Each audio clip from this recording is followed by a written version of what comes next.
even if something like that had happened, that... You can see all of the White House briefing at cspan.org. We're going live to the House. Members are coming back in to debate 4 bills, including one dealing with the National Helium Reserve. In negotiations that have been... Under Clause 6 of Rule 20, record votes will be postponed.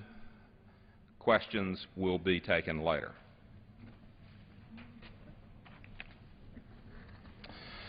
For what purpose does the gentleman from Wisconsin seek recognition? Mr. Speaker, I move to suspend the rules and pass the bill H.R. 1961. The clerk will report the title of the bill. Union Calendar Number 127, H.R. 1961, a bill to amend Title 46 United States Code to extend the exemption from the fire retardant materials construction requirement for vessels operating within the boundary line. Pursuant to the rule, the gentleman from Wisconsin, Mr. Petri, and the gentleman from Maryland, Mr. Cummings, each will control 20 minutes. The chair recognizes the gentleman from Wisconsin. Speaker, I ask and consent all members may have 5 legislative days in which to revise and extend their remarks and include extraneous material on H.R. 1690. Without objection. I yield myself such time as I may consume. Gentleman is recognized. Thank you. H.R. 1961 renews the exemption for the Delta Queen from certain Coast Guard requirements adopted decades after the vessel was built. The Delta Queen is a paddle-wheeled riverboat and was built in 1926. It operated in California until 1947, and then carried tourists up and down the Mississippi and Ohio rivers for more than 60 years. 40 years after the vessel was built, Congress set new rules prohibiting wooden ships from carrying 50 or more overnight passengers. The vessel has a steel hull but a wooden superstructure. Between 1968 and 2008, the Delta Queen operated under an exemption from the restrictions on wooden passenger vessels, which was renewed 9 times by Congress. H.R. 1961 reinstates the Delta Queen exemption. The vessel will still be subject to all other Coast Guard passenger vessel safety requirements. It must undergo required inspections and receive a certificate of inspection like any other passenger vessel. I commend my colleagues, Steve Shavit, and the bill's bipartisan co-sponsors for introducing this bill. Permitting the Delta Queen to return to the river is estimated to create 170 jobs and produce economic activity of $9.3 million annually. The bill before us was reported favorably from the Transportation Committee on a voice vote. I urge my colleagues to support this bill and allow this historic vessel to return to the river, and reserve the balance of my time. The gentleman reserves. The gentleman from Georgia is recognized. From Maryland is recognized. Thank you very much. Thank you very much, Mr. Chairman.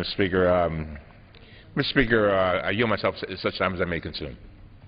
Gentleman is recognized. Mr. Speaker, I was the chairman of the Coast Guard and Maritime Transportation Subcommittee in 2008 when Congress last rejected the measure before us today, and there has been no change in the intervening years that would now make this measure good policy. H.R. 1961 is a bill that would amend federal law for the benefit of one single vessel, the Delta Queen. As such, I think we should call this bill what it really is. It's an earmark. Let me say it again. It's an earmark. And what would this earmark do? First, it would create a potential fire trap on the water. In 1936, the United States required all passenger vessels to be constructed of fire-retardant materials. The Delta Queen was built in 1926, and part of its construction occurred in Europe. Its superstructure is wooden and not flame retardant. Exempting the Delta Queen from current fire safety standards would present an unacceptable and frankly unnecessary risk to passenger safety. When this issue was last considered, the Coast Guard stated the following: the combustible construction of the vessel presents an unacceptable fire risk that cannot be mitigated by the addition of fire suppression measures, end of quote. Just yesterday, I talked to the Rear Admiral Joseph Cervidio, the Coast Guard's Assistant Commandant for Prevention Policy. He oversees vessels inspections, and he made it clear to me that the Coast Guard continues to oppose this waiver. He also made it clear that a number of safety concerns may persist from the Coast Guard's 2008 special inspection of the Delta Queen. And frankly, the exemption this legislation seeks to make is not needed for the Delta Queen to operate on the Mississippi again if it wanted to do so. Let me say that again. The Delta Queen does not need the exemption that would be provided by this bill to operate in U.S. waters. The Delta Queen could take passengers on day cruises, and it could host up to 49 overnight passengers right now. But under current law, it cannot host 50 or more overnight passengers. The only thing the exemption sought in H.R.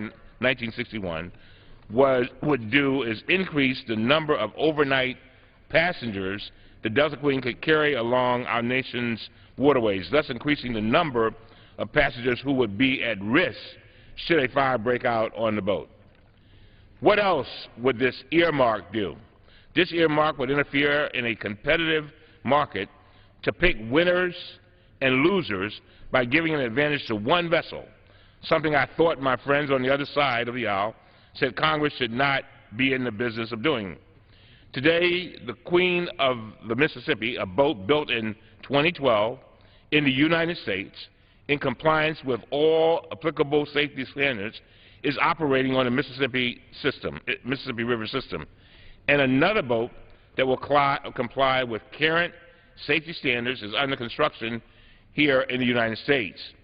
But if H.R. 1961 were to pass, these American-built boats, safety-compliant vessels, would have to compete with a vessel that would not have to meet the same safety standards required of all other vessels.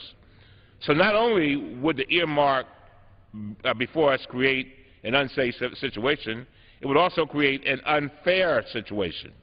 Rather than creating an unnecessary safety hazard, and rather than picking winners and losers, I urge my colleagues to reject this earmark, and I reserve the balance of my time. The gentleman reserves. The gentleman from Wisconsin is recognized. Thank you, Mr. Speaker. I yield such time as he may consume to our colleague from the state of Ohio, Steve Chavez. The gentleman is recognized. Thank you. I thank the gentleman for yielding, and I rise today in very strong support of H.R. 1961, legislation that my colleagues and I introduced to save the Delta Queen steamboat. And I want to particularly thank the gentleman from Missouri, St. Louis in particular, my Democratic colleague Lacey Clay, for his leadership on this particular issue. This legislation is basically one line. It doesn't cost a penny, and it has two very important functions. It preserves an important piece of American history, and it supports American jobs. Mr. Speaker, H.R. 1961 reinstates the Delta Queen's grandfathered status, not an earmark, the grandfathered status from a law that prohibits wooden boats, which the Delta Queen is, at least the superstructure is, the whole of it is steel, from carrying overnight passengers. The Delta Queen is actually capable of carrying up to 176 passengers comfortably overnight, and under the law as it currently exists, it's 50 is the cutoff point. Congress granted the Delta Queen a reprieve from this law for the last 40 years. So for 40 years, the United States Congress granted this exemption. It did so because she was constructed before the law was in place, and because the law was intended for boats at sea, not river boats, boats, ocean-going vessels at sea. It was never intended for river-faring boats like the Delta Queen. That's why the Congress granted this exemption for 40 years. The Queen's grandfathered status was uninterrupted for 40 years until management concerns stalled a continuation back in 2008. Since Congress revoked its ability to operate, the boat has been chained to a dock. Discord and disagreement won that day, but today hopefully it will be different. Today we have a renewed coalition of support. Democrats and Republicans have worked together on this issue. It passed by voice vote with no votes against it in the Transportation Committee. And maybe most importantly, the boat's new management and union are working together to return this vessel and the jobs she provides to full operation. So this is a situation where management and the union are not fighting. They may have been back in 2008. They're not now. They're together on this. They're both requesting that we pass this particular legislation today so that the Delta Queen can once again ply the rivers, the Mississippi, the Ohio, and bring jobs to communities all up and down those rivers. With all the gridlock in Washington, this bill is a welcome show of bipartisanship for a change. I wish we had more of that around this place, but this really is a bipartisan bill. It's supported by the Seafarers International Union, by the American Maritime Officers, and by the National Trust for Historic Preservation, for example. It's co-sponsored by a diverse list of Republicans and Democrats, including the entire Ohio delegation, including my colleague, and I want to thank him for his leadership on this issue, Brad Wenstrup from the 2nd District, right next to my district, the 1st District in the greater Cincinnati area. He's been a leader on this, as has Congressman Massey across the river as well, and as I mentioned before, Congressman Lacey Clay from Missouri and many other members. It also has the support of Transportation Committee Chairman Schuster on the Republican side and Ranking Member Rahal. And I'd like to read a quote. Mr. Rahal, the Ranking Member, was unable to be here today. He's actually, I think, driving here and will be here for votes, but couldn't make the debate. But this is what he said back in the Transportation Committee itself, and I'm quoting here from his testimony. I'm in favor of preserving an icon of our American heritage, the Delta Queen. In light of the support that this bill has from seafarers, the Seafarers Union, and the fact that this means good-paying jobs and that a unique part of Americana would be restored to service, I support the pending legislation. That's the bill that we're dealing with here today. And in the past, this effort was even co-sponsored by two men who rarely see eye to eye, Senator Mitch McConnell and then Senator Barack Obama. Both of them supported this back in 2008. I owe thanks to every lawmaker who co-sponsored this measure.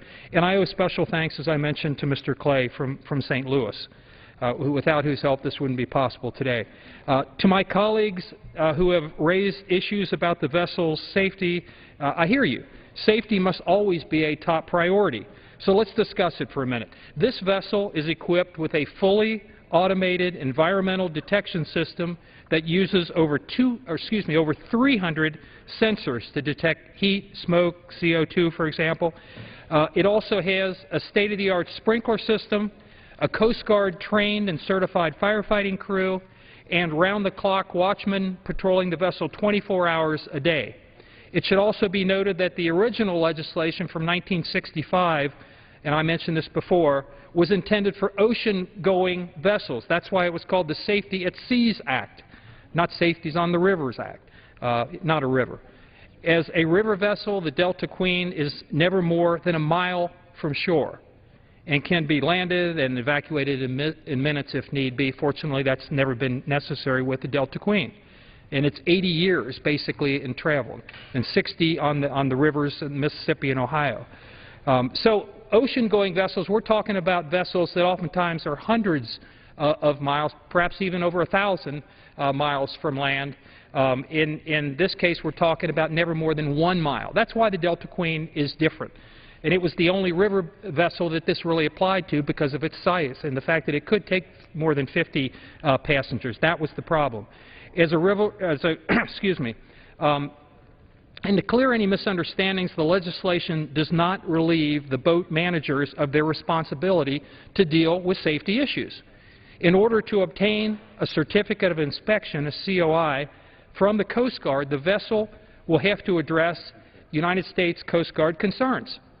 The managers already have a detailed list of things they know will need to be upgraded, which include replacing the vessel's boilers in all likelihood and steam lines with modern, fully automated, welded construction boilers and steam lines. So the issues that were concerned back in 2008, which my distinguished colleague mentioned before, these are all going to be taken care of and should be, and otherwise we wouldn't be supportive of this bill.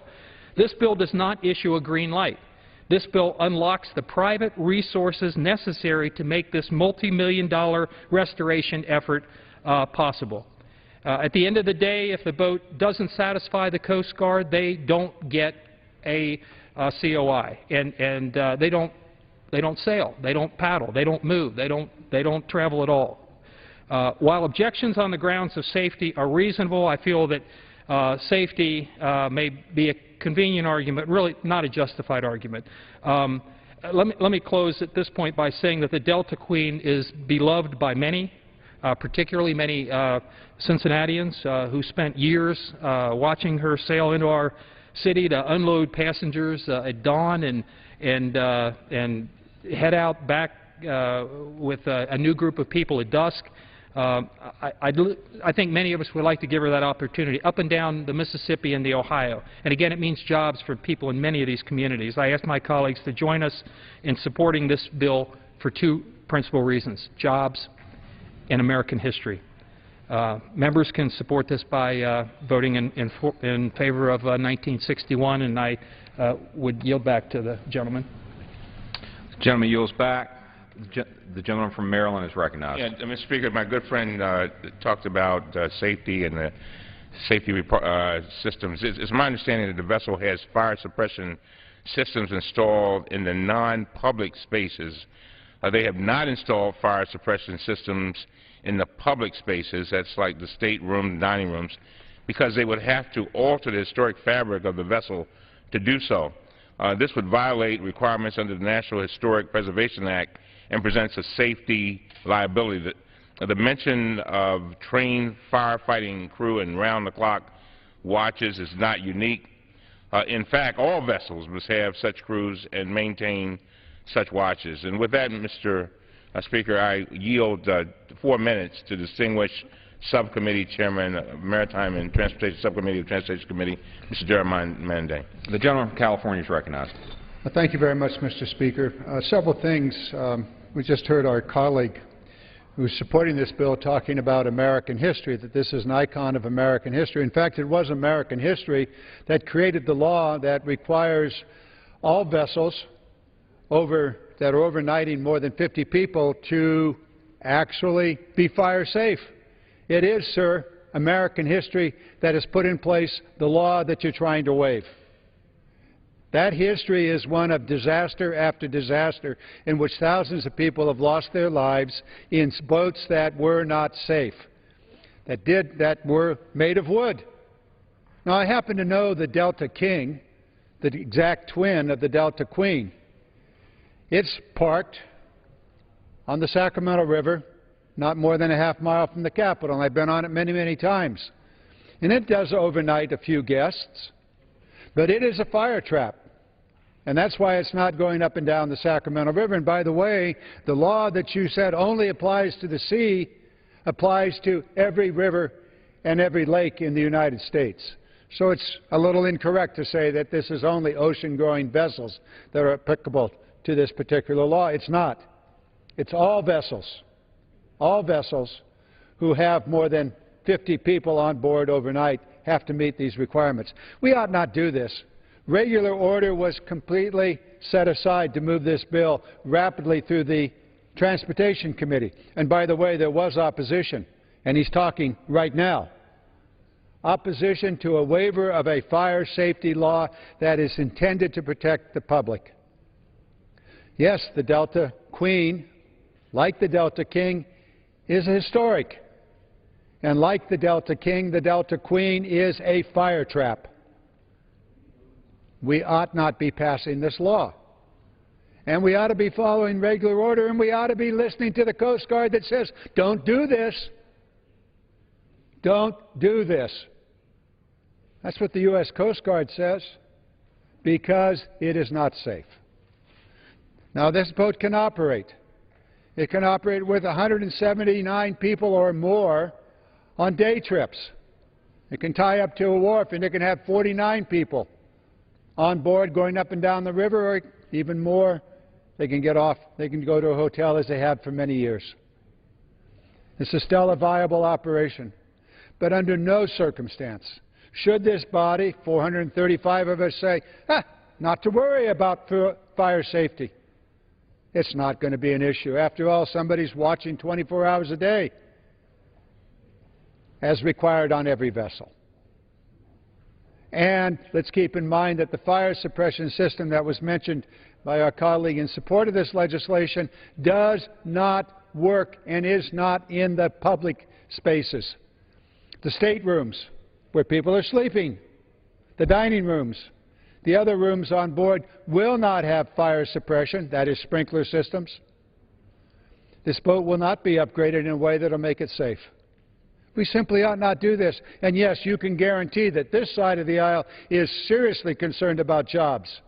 And we're seriously concerned about the men and women that work on this boat, that they work in a fire-safe environment. This boat will not be a fire-safe environment.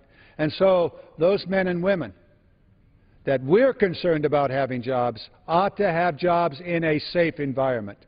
They will not. Very simply put, this is a bad piece of legislation. This is not about jobs. This is about saving lives, or, in the case of this bill, about putting lives at risk. Is that what we want to do? I don't think so. I yield back my time. The gentleman from Wisconsin is recognized. Thank you, Mr. Speaker. Just to make sure the record's clear, I'm informed by staff that the bill was noticed in regular order and no rules were waived concerning its regular consideration by the committee or, in fact, by the House. I yield 30 seconds to our colleague from Ohio, Mr. Shepard. I thank the gentleman for yielding. Recognized. Thank you. I'll be very brief. Relative to the Coast Guard's issues, their principal issue is the boilers. We all know that. We've always known that. The new owners are going to replace the boilers, and the Coast Guard has to approve this. If the Coast Guard has any opposition, all they have to do is not operate the certificate to operate the boat, and it won't operate. So the Coast Guard has to be completely satisfied before it safely goes out. And relative to sprinklers, it has a state-of-the-art sprinkler system. So the safety issues, I think, are red herrings, really. Gentleman from Wisconsin. I yield such time as he may consume to our colleague from Ohio, Mr. Winstrup. For 2 minutes, excuse me. The gentleman from Ohio is recognized. Mr. Speaker, I rise in support of H.R. 1961, which would allow America's iconic wooden paddle-wheeled steamboat, the Delta Queen, to return to traveling America's rivers. For over 60 years, the Delta Queen has traveled up and down America's waterways, carrying passengers, entertaining presidents and foreign dignitaries, and even serving our troops in times of war. She is a true American treasure. However, due to safety federal regulations implemented in the 1960s, wooden ships were banned from carrying 50 or more passengers overnight.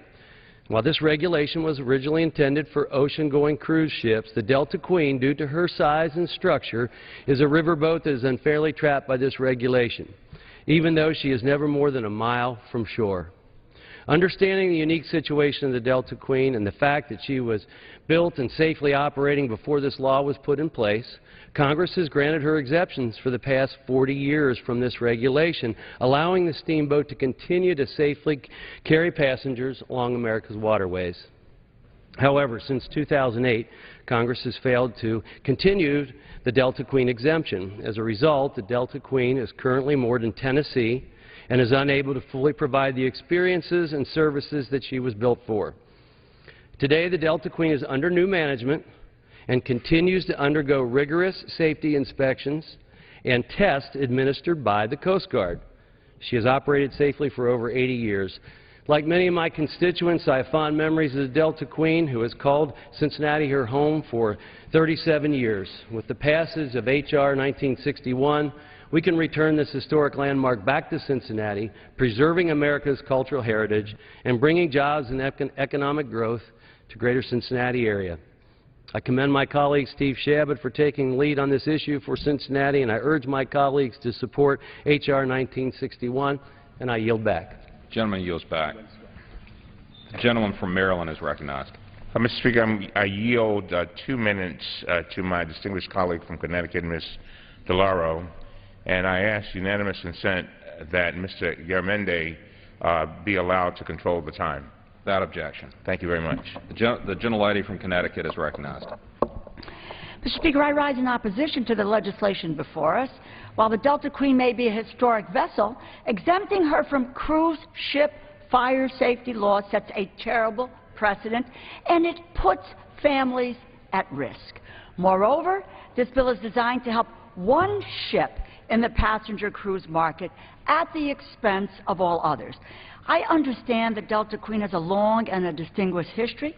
Since it was built in the 1920s, it carried 3 presidents. It is a national historic landmark, but that is all the more reason why fire safety law is important here. This is an old ship made almost entirely of wood and powered by out-of-date technology that has been in dry dock for the past 4 years and not inspected in 5 years. The Queen's antique engines and steam boilers are prone to cause a fire at any moment. In fact, the last fire on board was in 2008. So there is good reason why the U.S. Coast Guard opposes this legislation. The boat could pose a significant danger to families staying on board overnight. You know, the issue about on the sea, on the river, people can die on the river as well as die on the sea. In addition to that, there is nothing in this legislation that requires the owners to implement the safety upgrades. And you know, as my colleague said, and I would take issue with him on the other side of the aisle, safety is not a red herring. And even beyond the specific circumstances of the Delta Queen, I do not believe it is a wise policy for the Congress to get into the habit of exempting businesses from basic safety regulations. Nor should we be choosing through legislation which cruise ship companies have to follow the rules and which do not. There are many ways to recognize and to honor the Delta Queen's rich history on the Mississippi River. This is not the right approach. As such, I urge my colleagues to oppose this legislation. Gentlelady's time has expired. Gentleman from Wisconsin is recognized. I yield such time as you may consume to our colleague from Kentucky, Mr. Whitfield. Gentleman from Kentucky is recognized.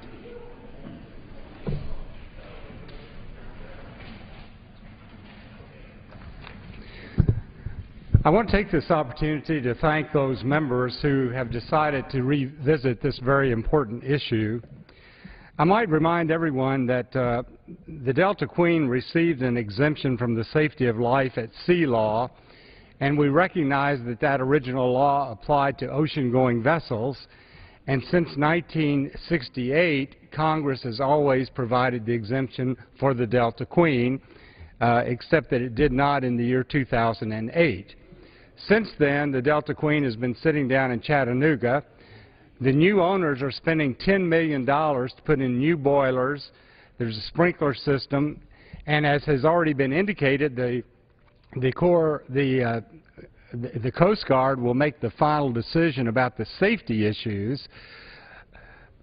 But this is an issue of jobs, and I might say that the unemployment rate in America over the last 4 years, in each of the last 4 years, has been higher than in any year in the last 62 except for 3 years.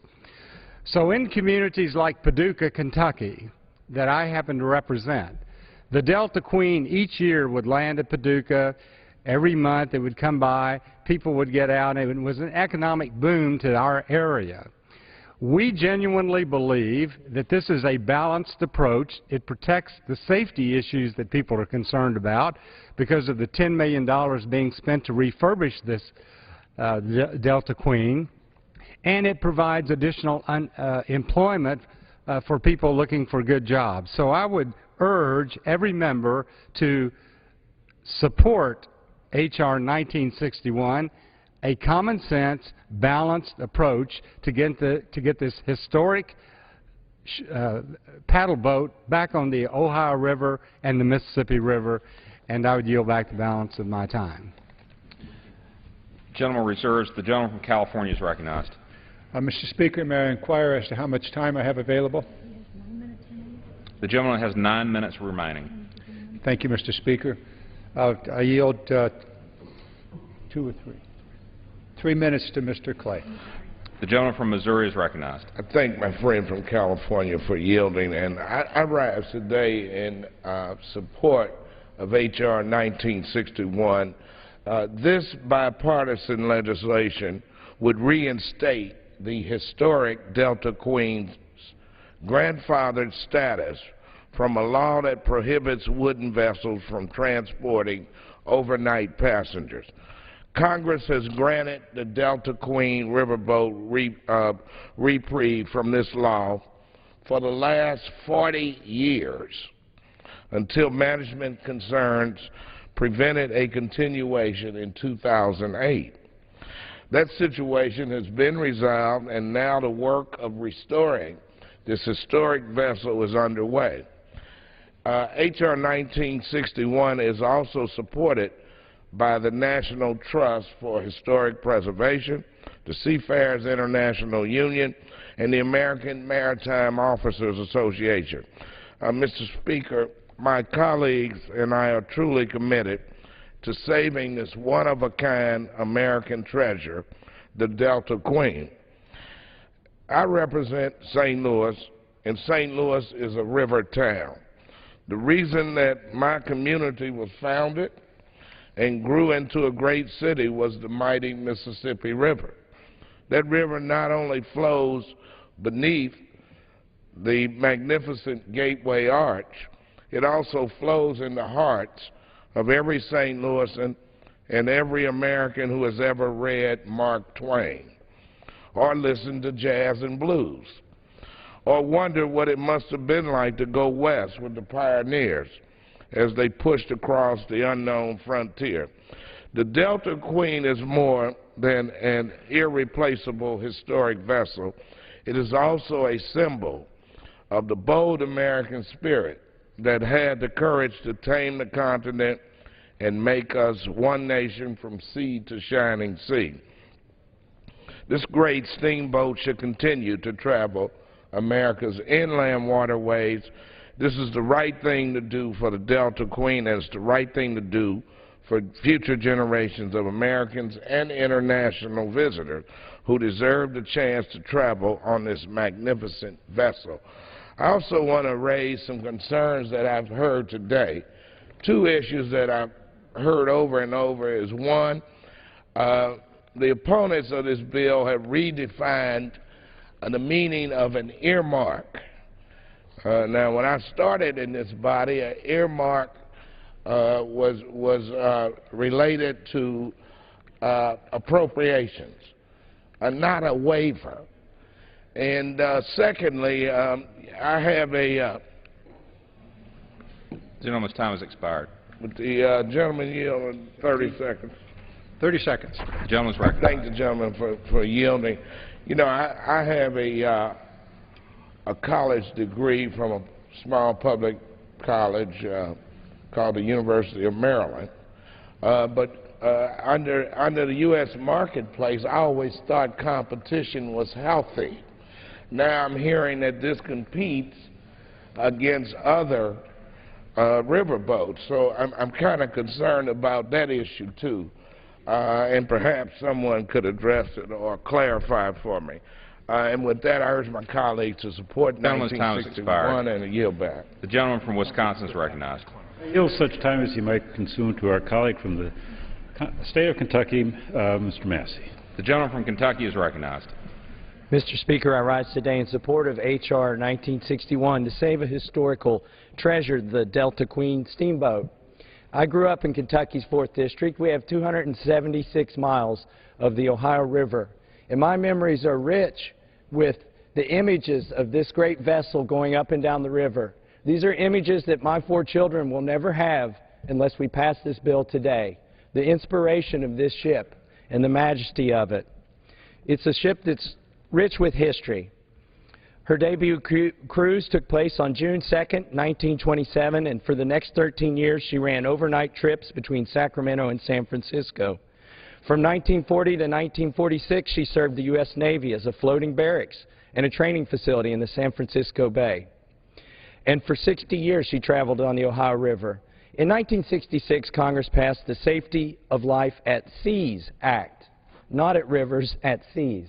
This ship was caught up in an overly broad regulation. We seek to right that wrong today.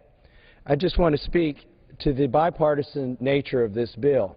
I serve on the Transportation Committee. It received overwhelming bipartisan support, and no rules were suspended to debate this bill within the committee. In fact, in 2008, as Congressman Shabbat from Ohio stated, the Senate bill to extend this exemption garnered bipartisan support from Senator Mitch McConnell and then Senator Barack Obama. Please help us save the Delta Queen by voting for H.R. 1961. I yield back. The chair will receive a message. Mr. Speaker, a message from the Senate. Mr. Speaker, Madam Secretary. I have been directed by the Senate to inform the House that the Senate has passed without amendment H.R. 3092 to amend the Missing Children Assistance Act and for other purposes. The gentleman from California is recognized. Mr. Speaker, I yield 2 minutes to the esteemed lady from Connecticut, Ms. Esty. Gentlelady from Connecticut is recognized. I thank the gentleman and appreciate working with him and many others here in the chamber today to address this bill. Now, why are we here? What would this bill do? H.R. 1961 would reinstate and backdate to 2008 an exemption for common sense fire safety standards for one single vessel. On its face, this bill is deeply troubling from a public safety perspective. I can appreciate the desire to keep and preserve the historic Delta Queen, but that should be done by the private market, not by Congress, and it should not be done in a way that jeopardizes public safety. Reinstating the expired exemption would distort basic principles of the free market and competition, because all other vessels operating as overnight passenger cruise vessels are built to appropriate fire safety standards. These are investments made by U.S. manufacturers and U.S. tour companies alike. Doing the right thing and building or refurbishing to code should not be obstructed by an unprecedented 15-year exemption for a single boat, which is reportedly going through a sale. I urge members to examine what this measure would do to public safety, what it would do to competition in the marketplace, and remind them we can protect public safety and protect jobs by voting no on H.R. 1961. And I yield back the balance of my time. Gentlelady yields back. The gentleman from Wisconsin is recognized. I reserve the balance. The gentleman reserves. The gentleman from California is recognized. May I inquire as to the time we have available? The gentleman has 4 minutes remaining, and the gentleman from Wisconsin has 4 minutes remaining. I'm not at all sure. I think we have, Mr. Speaker, no other speakers here, which gives me 4 minutes to lay out the case, which may be quite sufficient. With regard to regular order, I haven't been around here long enough to know that regular order does not apparently include a hearing. There's been no hearing on this bill. It simply became, the bill simply came to the full committee and was up or down for a vote. I had the opportunity to object at that time and continue to object at this moment. Yes, this is about jobs, but it's also about safety. There's a reason why the law was passed, and that is to protect those men and women that are on the boat, presumably to enjoy, in this case, the Mississippi River or the Ohio River. But if this bill were to become law, they would not know that they are actually in a very dangerous situation. It's been said that not to worry, that after all, we're not in open sea, miles and miles from shore. But I would remind those who care to think about safety that the Concordia was 900 feet off the Italian coast when it sank quickly, and 30 people lost their lives 900 feet from the coast. Now, it was salt water, to be sure, but nonetheless, they were near the coast. There are plenty of places on the Mississippi that are more than 900 feet from the coast.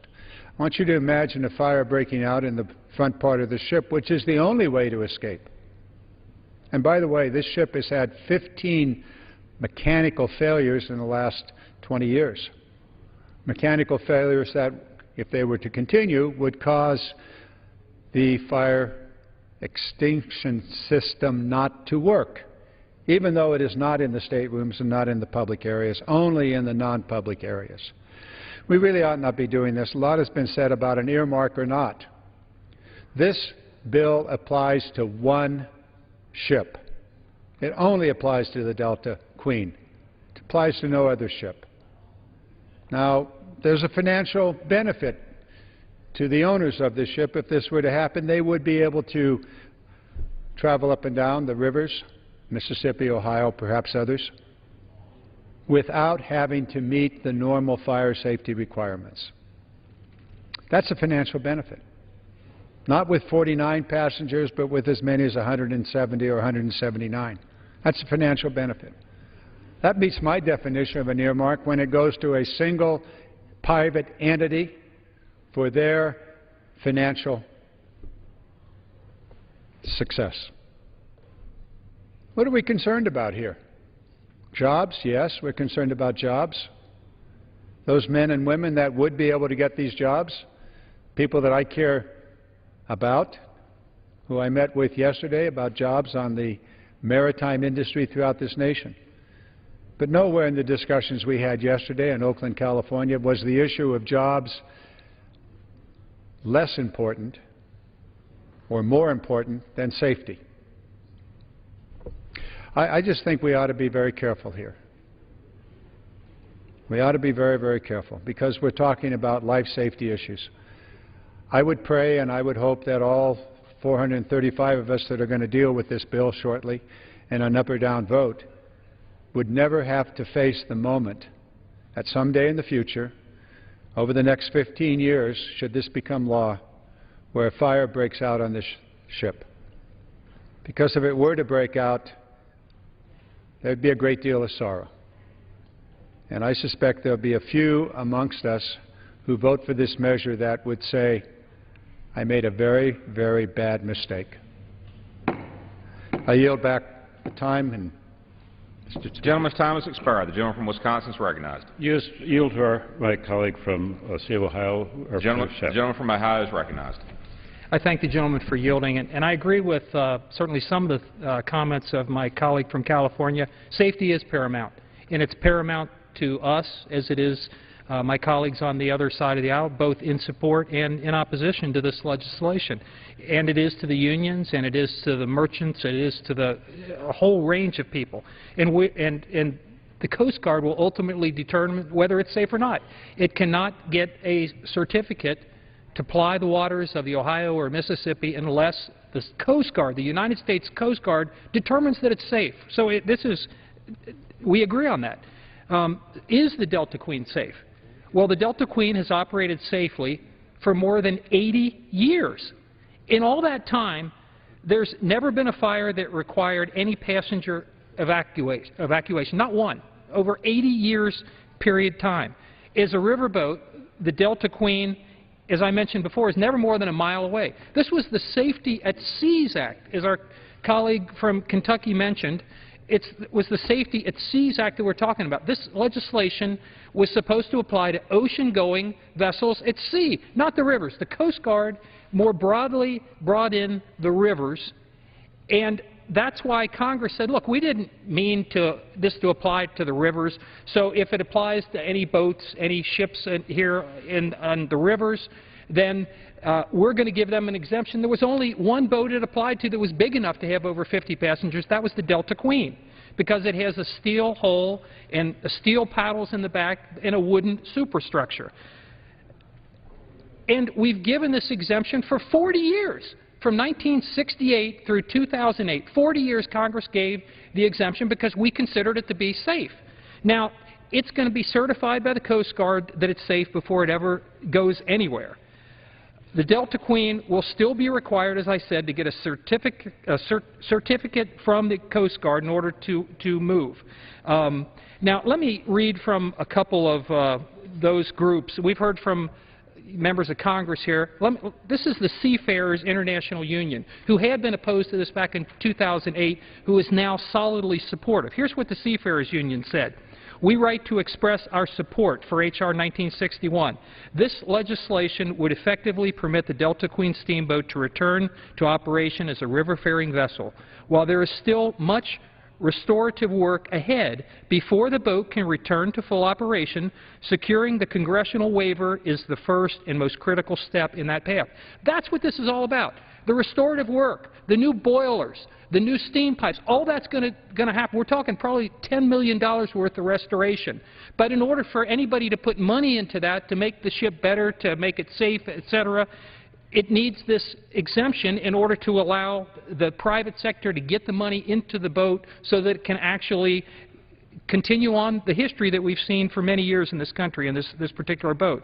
Let me continue with the letter. This particular vessel has been a source of jobs for many merchant mariners over its tenure as an overnight cruise vessel, and it can be again. Unfortunately, absent the congressional waiver afforded by this legislation, these jobs will forever be lost. That's what the Seafarers International Union said. The American Maritime Officers said this legislation will help create the circumstances for the Delta Queen to return to operation as a river-faring vessel. The owners of this vessel understand they will need to make investments to improve the ship before she receives first approval from the Coast Guard to begin operating in regular service again. Passing H.R. 1961 will give those parties the assurance they require to undertake those efforts, to spend the $10 million on the boat. Bringing the Delta Queen back into operation status is a worthy effort. It will help create jobs through work that needs to be done. And these maritime officers wouldn't want to be sailing on a dangerous boat. So I thank the gentleman. I yield back. The question is, will the House suspend the rules and pass Bill H.R. 1961? Those in favor say aye. Aye. Those opposed say no. In the opinion of the Chair, two-thirds being in the affirmative, the gentleman from California is recognized. Mr. Speaker, I ask for the ayes and nays. The ayes and nays are requested. All those in favor of taking this vote by the ayes and nays will rise and remain standing until counted. A sufficient number having risen, the ayes and nays are ordered pursuant to Clause 8 of Rule 20. Further proceedings on this motion will be postponed. For what purpose does the gentleman from Wisconsin seek recognition? Mr. Speaker, I ask unanimous consent that I move to suspend the rules and pass the bill H.R. 3095. The clerk will report the title of the bill. Union Calendar Number 165, H.R. 3095, a bill to ensure that any new or revised requirement providing for the screening, testing, or treatment of individuals operating commercial motor vehicles for sleep disorders is adopted pursuant to a rulemaking proceeding and for other purposes. Pursuant to the rule, the gentleman from Wisconsin, Mr. Petri, and the gentlewoman from the District of Columbia, Ms. Norton, each will control 20 minutes. The Chair recognizes the gentleman from Wisconsin. Speaker, I ask unanimous consent all members may have 5 legislative days in which to revise and extend their remarks and include extraneous matters on the bill before us. Without objection. I yield myself such time as I may consider. The gentleman is recognized. Pleased to support H.R. 3095. This bill ensures that any new or revised requirements made by the Secretary for the screening, testing, or treatment of commercial motor vehicle drivers for obstructive sleep apnea is adopted through a rulemaking proceeding. H.R. 3095 does not require a rulemaking proceeding to be initiated. It only requires that any future changes to screening, testing, or treatment requirements for obstructive sleep apnea are made through a rulemaking. Rulemaking will help the Federal Motor Carrier Safety Administration, stakeholders, and this Congress understand the costs and benefits of the proposed changes and provide stakeholders an opportunity to comment. H.R. 3095 is the most responsible way to move forward with any changes to obstructive sleep apnea screening, testing, or treatment requirements. This bill has over 59 Democratic and Republican co-sponsors and shows how effective a bipartisan effort to move practical legislation can be. Senator Blunt from Missouri and Senator Warner from Virginia have introduced Senate 1537, the companion bill to that before us, H.R. 3095. This bill has strong bicameral bipartisan support, and I urge all of my colleagues to support the H.R. 3095 and reserve the balance of my time. The District of Columbia is recognized. Thank you, Mr. Speaker, and I thank my good friend, the chairman of the subcommittee, for his work on this very important bill, and I yield myself such time as I may consume. I rise in support of H.R. 3095. The legislation ensures the changes planned by the Federal Motor Carrier Safety Administration to better diagnose and treat sleep apnea among commercial truck and bus drivers will be done with a formal rulemaking. I believe the FMCSA's initiative to address sleep apnea is important, and I fully support the agency's efforts to improve safety.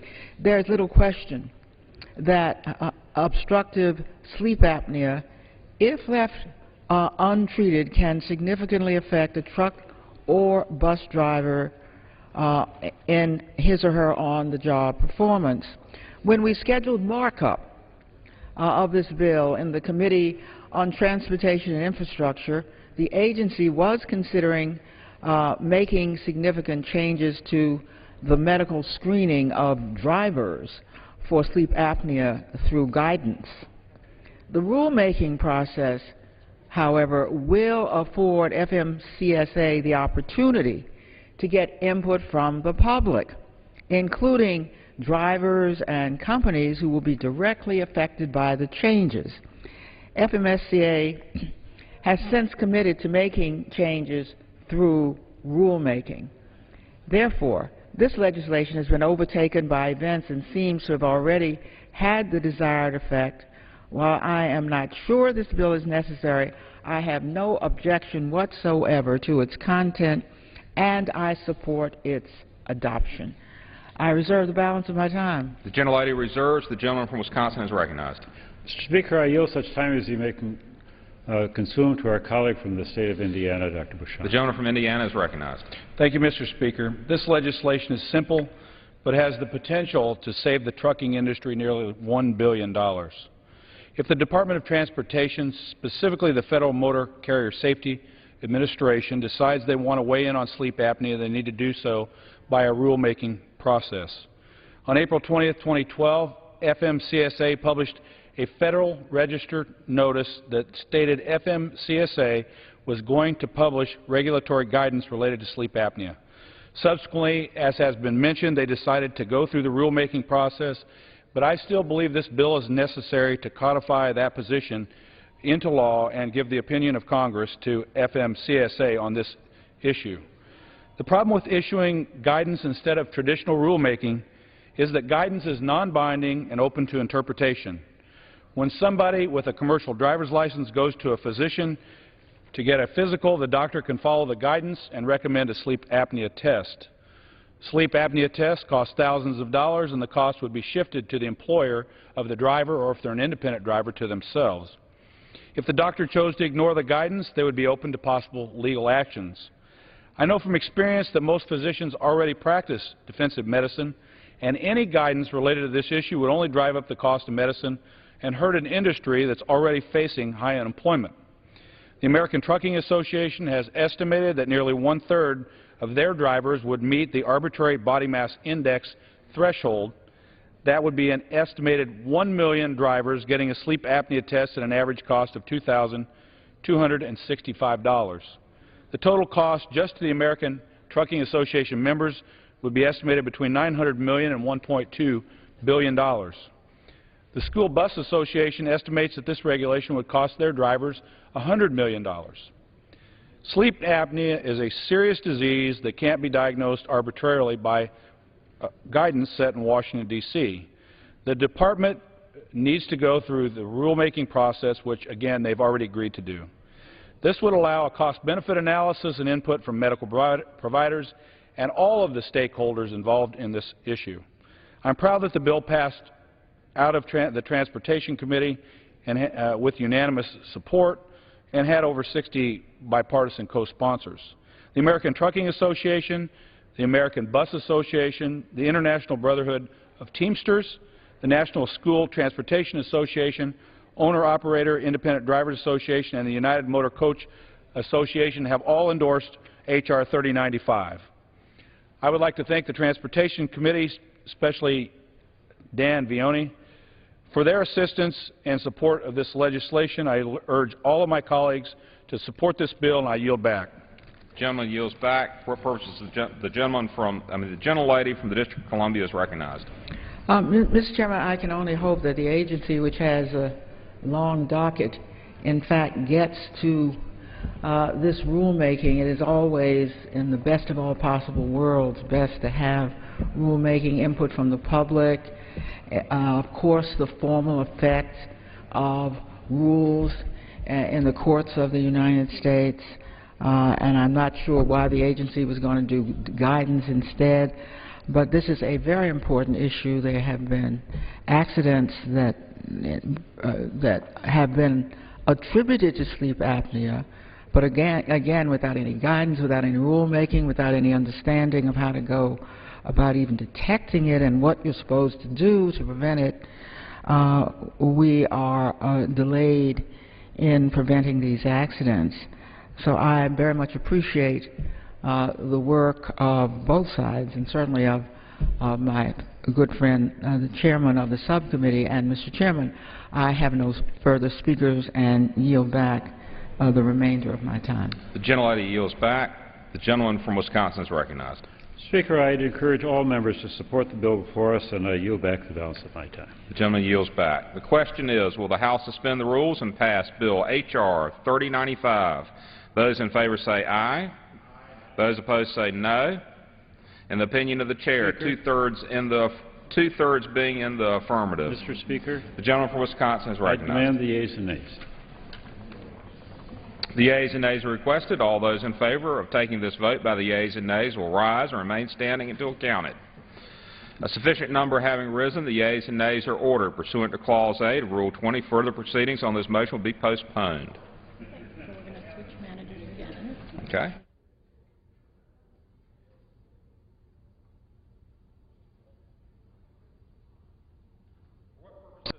From Washington seek recognition. Mr. Speaker, I move to suspend the rules and agree to House Resolution 354. The clerk will report the title of the bill. House Resolution 354, resolution providing for the concurrence by the House and the Senate amendment to H.R. 527 with an amendment. Pursuant to the rule, the gentleman from Washington, Mr. Hastings, and the gentleman from New Jersey, Mr. Holt, each will control 20 minutes. The chair recognizes the gentleman from Washington. Mr. Speaker, I ask unanimous consent that all members may have 5 legislative days to revise and extend their remarks and exclude extraneous materials on the bill under consideration. Without objection. I yield myself as much time as I may consume. The gentleman is recognized. Thank you very much, Mr. Speaker. Mr. Speaker, this bipartisan legislation being considered by the House this evening, H.R. 527, the Helium Stewardship Act, is a common sense action plan to protect our economy from the impending helium shortage and to inject free market principles into our federal helium program. The House must take action today on this legislation before time runs out. Under current law, the Reserve must cease operations on October the 1st. That's only 6 days from now, Mr. Speaker. The Federal Helium Reserve supplies are 1/3 of the world's helium, and a disruption would cause real harm to our nation's economy. Helium is an essential to our 21st century economy. Without it, we wouldn't have life-saving MRI machines. We wouldn't have computer chips. We wouldn't have fiber optic cables or other devices used for our defense needs. Unless Congress takes immediate action, tens of thousands of Americans' jobs in critical technologies would be put at risk. The bill before us today is truly a bipartisan, a bicameral plan that I'm pleased to have worked with both my Senate and House colleagues. This bill will implement a new operating system for the Federal Helium Reserve on October 1st that would include semi-annual auctions. This will ensure that we prevent a crippling helium shortage and that the reserve stays open until 2021, when then nearly all of the helium supply is sold. That will give us enough time for the market to supplant this helium that will go away. And, Mr. Speaker, it also ensures that this program, federal program, is ended. A little history. On April 26, the House passed H.R. 527, the Helium Stewardship Act, by a vote of 394 to 1. Last week, the Senate passed H.R. 527 with an amendment by a vote of 97 to 2. This final text of House Resolution 354 makes several necessary minimal adjustments to the Senate-passed version of H.R. 527 to ensure it abides by budget rules and laws so that it does not increase our deficit spending. Prompt enactment of this final text will maintain the flow of helium from the reserve after October 1st and prevent economic disruptions to American jobs, manufacturing, critical technology, and medical devices. Mr. Speaker, nearly 100 groups representing the end users of refined helium, and these groups are high-tech manufacturers of semiconductors, aerospace technologies, medical devices, chemicals, fiber optics, and science research, all have called for passage of this legislation. So we have an opportunity today to preserve our economy, bring real reforms to a federal program, get a better return for the taxpayer, and in the end, truly shut down an outdated federal program. These are all wins, and we should pass this bill and celebrate these successes. So I urge adoption of the resolution, and I reserve the balance of my time. The gentleman reserves. The gentleman from New Jersey is recognized.